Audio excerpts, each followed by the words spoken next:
Hello friends, welcome to मंजिल।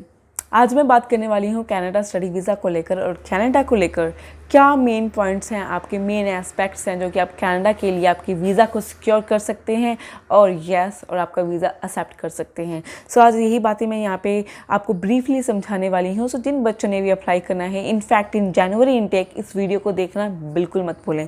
सो मैं start करती हूँ। कनाडा को लेकर जो मेनली क्वेश्चन ये पूछे जाते हैं कि हमारे प्रोग्राम सिलेक्शन कैसे हो, हमारी यूनिवर्सिटी और इंस्टीट्यूशन की सिलेक्शन कैसे हो।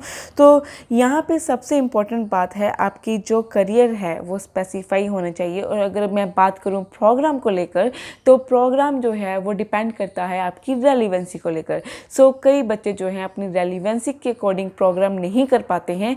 फॉर एग्जाम्पल, अगर आपने 10+2 में हिस्ट्री आपका एक मेन सब्जेक्ट है आर्ट्स के अंदर, और वहाँ पे आप डिप्लोमा कर रहे हो नर्सिंग का या फिर अर्ली चाइल्डहुड का, तो ये कुछ इनडायरेक्ट लग रहा है। तो उसका आपका एक नेगेटिव एक्सपेक्ट होने के कारण आपका वीज़ा जो है रिजेक्ट हो सकता है। सो ये बेसिकल प्रोग्राम यही है कि प्रोग्राम सिलेक्शन सिर्फ आपके डिपेंड करता है आपके पास्ट जो आपने की हुई है स्टडी उसकी रेलिवेंसी के ऊपर। और रही बात आपकी यूनिवर्सिटी की सिलेक्शन की, सो हमेशा मैं उन बच्चों को यही बात करती हूँ कि आप पब्लिक फंडेड जो हैं कॉलेज लें, गवर्नमेंट फंडेड कॉलेज लें, प्राइवेट मत लें। क्योंकि प्राइवेट में क्या होता है, कई बार आपका LOA नहीं होता, आपकी रिफ़ंड पॉलिसीज़ नहीं होती, आपका PSW नहीं मिलती। सो हमेशा यही बात को रेकमेंड किया जाता है आपको कि आप जो है अपना पब्लिक फंडेड या फिर गवर्नमेंट फंडेड जो है यूनिवर्सिटी या फिर इंस्टीट्यूट को जो है वो ऑप्ट करें, प्राइवेट को इग्नोर करें थोड़ा सा।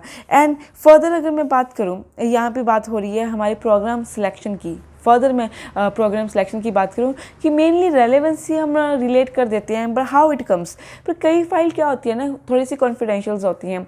फॉर एग्जांपल वो किसी ऐसे सब्जेक्ट को चूज़ कर लेते हैं, बट यहाँ पे उनके पास सब्जेक्ट की मैं बात करूँ कि आप उनके जो कुछ सब्जेक्ट्स में मार्क्स बहुत अच्छे होते हैं, पर जो उनके मेन सब्जेक्ट्स होते हैं, जो कोर सब्जेक्ट होते हैं, जो उनके फर्दर उनको जिन्होंने कोर्स सेलेक्ट करना है, उसी सब्जेक्ट्स में अगर उनके मार्क्स कम हैं तो वहाँ पे स्टूडेंट्स आपकी ओवरऑल परसेंटेज जो है वो काउंट नहीं होती हैं।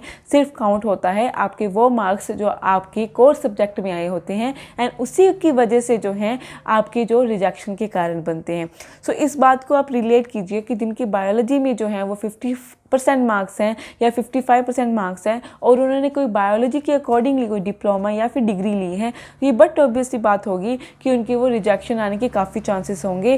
वो कोई फ़र्क नहीं पड़ता कि चाहे फिर आपके फिज़िक्स में हाई मार्क्स हैं या फिर केमिस्ट्री में हाई मार्क्स हैं।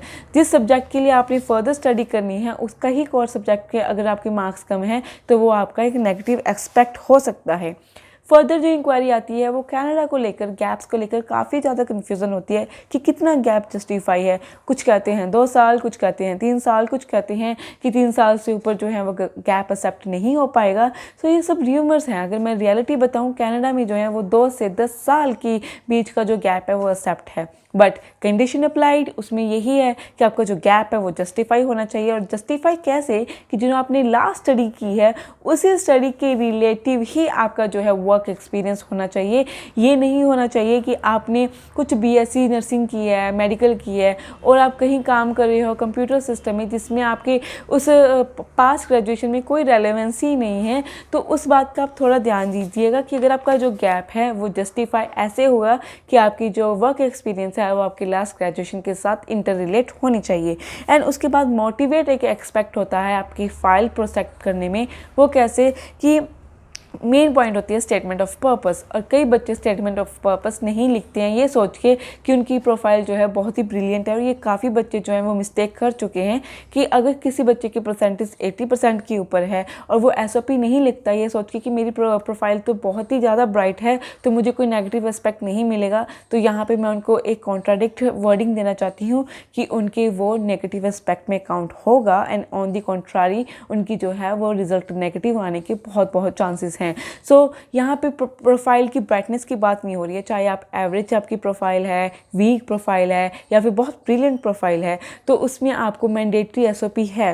ब्रिलियंट के लिए नहीं है या फिर वीक के लिए मैंडेटरी, ऐसा कोई भी पॉइंट नहीं है। एसओपी सब बच्चों के लिए इंपॉर्टेंट है और एसओपी के ऐसी पॉइंट है उसमें आपको क्या ब्रीफ करना है वो आपके ऊपर डिपेंड है और उसमें आपको ओवर ब्रीफ करने की कोई ज़रूरत नहीं है कि हमने ये किया वो किया ये किया। सो ज़्यादा लेंदी करने की ज़रूरत नहीं है, उसमें एक बस जो आपके काउंटेबल पॉइंट्स है वो लिखने की ज़रूरत है। जैसे कि आपके एकेडमिक आपका रिकॉर्ड कौन सा रहा है, आपके जो प्रोग्राम आपने लेना है उसका प्रोस्पेक्ट क्या है, आपका जो फ्यूचर प्रोस्पेक्ट क्या है और आपके फ्यूचर प्रोस्पेक्ट के कारण उस प्रोग्राम का क्या इंटर पर्सपेक्ट है। ये सारी बातें जो आपकी एसओपी में इंक्लूड होती हैं और ये बात ध्यान देनी होती है उनके कंसल्टेंट की। सो मेक श्योर जो भी आप कंसल्टेंट चूज़ करने वाले हो वो आपकी एसओपी बहुत अच्छे तरीके से लिखे। और अगर मैं वीकली लैंग्वेज में कहूँ, बिल्कुल गलत मत लिखे कि हमने ये किया है वो किया। सब कुछ डालने की भी ज़रूरत नहीं होती, जो उनको चाहिए सिर्फ वही डालने की ज़रूरत होती है। अब यहाँ पर लास्ट क्वेश्चन ये है कि यूनिवर्सिटी किन किन बच्चों को हम प्रेफर करते हैं। जो बच्चे स्टार्टिंग में ही यूनिवर्सिटी ऑप्ट करते हैं वेल एंड गुड, पर जिन बच्चों की रिजेक्शन आ चुकी है या फिर उनकी जो मार्क्स हैं वो बहुत कम है या उन्होंने डिप्लोमा के लिए अप्लाई किया था वो रिजेक्ट हो चुके हैं, तो वो रीअप्लाई करना चाहते हैं, तो उनको तो फर्स्टली यही कहूँगी अगर तो उनके आइल्स के मार्क्स कम है तो वो अपनी आइल्स या पीटीई को रिपीट करें।